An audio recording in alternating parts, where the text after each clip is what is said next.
In this video I will show you how to open a can using an ordinary kitchen knife. To do this we need a small kitchen knife with a short and stiff blade.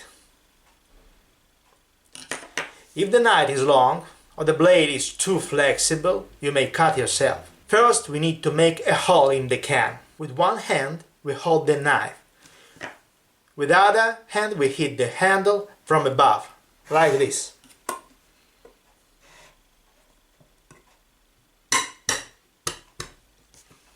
So we have made a hole like this, and now we can open the can.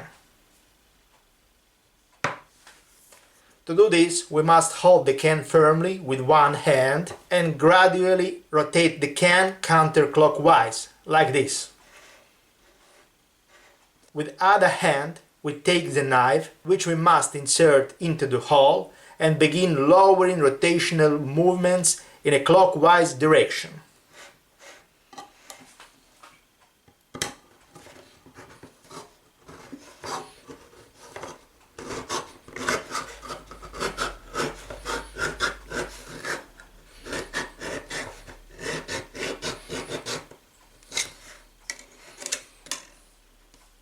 Now the can is open.